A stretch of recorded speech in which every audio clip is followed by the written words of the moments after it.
This man said that one time last year he took medication that caused him to send inappropriate messages and then forget about it.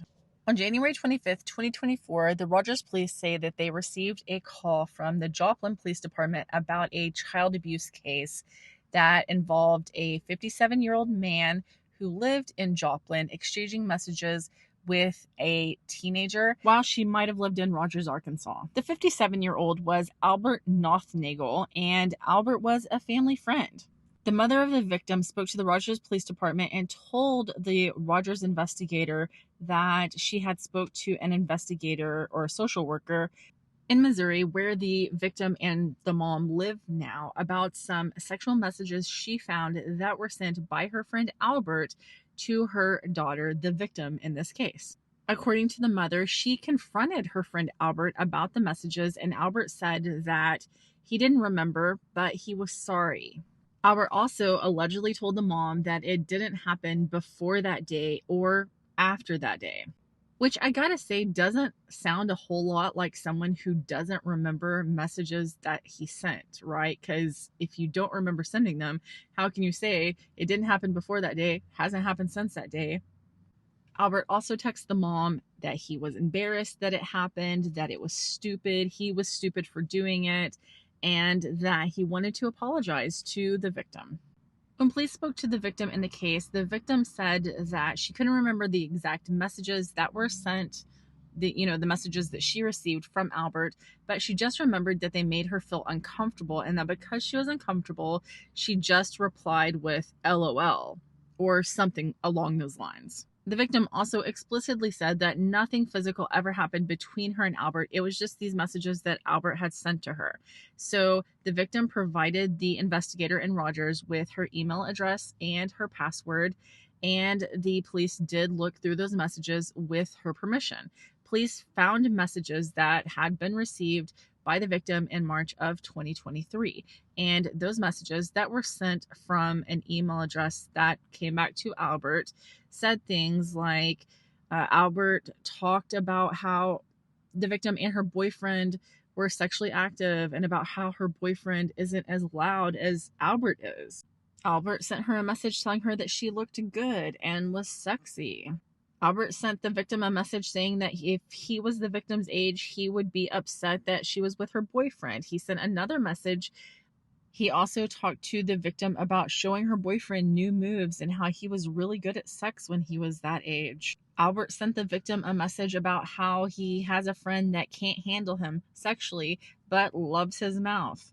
Albert said that he imagines a lot about the victim, including her naked body, and how he wishes that she was 18 so he could smack her ass.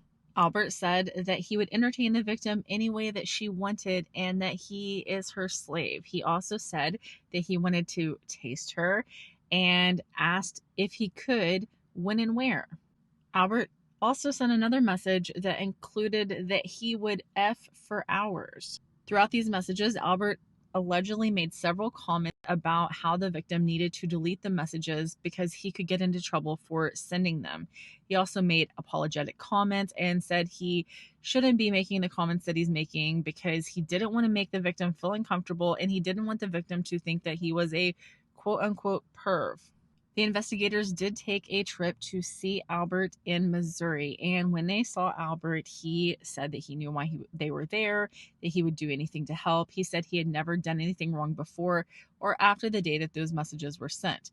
He also told police that he had taken 4 to 6 Xanax that day. He didn't remember what he had said. He said that when his friend confronted him about those messages, he didn't remember. He said he didn't go back into his email to check the messages and see what all he had said because he conveniently deletes his messages routinely. Albert said that he didn't routinely take medication like Xanax, that he hadn't taken it in 10 years until that day, and he hadn't taken it since, which is super convenient there too. Albert said that he never conscientiously messaged the victim and that he knew he effed up. He started to cry. He said he was embarrassed. He honestly did not remember sending these messages, he said.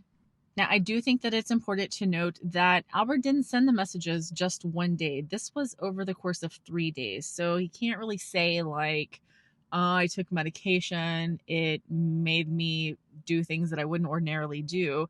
But of course, he tried to stick with it and said he must have been high for 3 days on the pills then.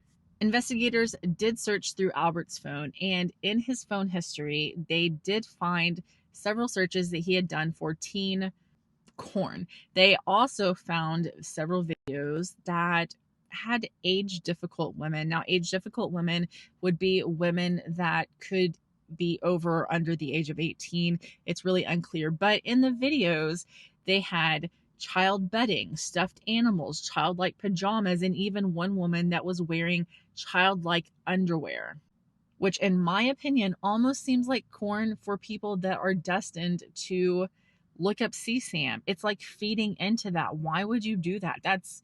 I don't know. It's gross.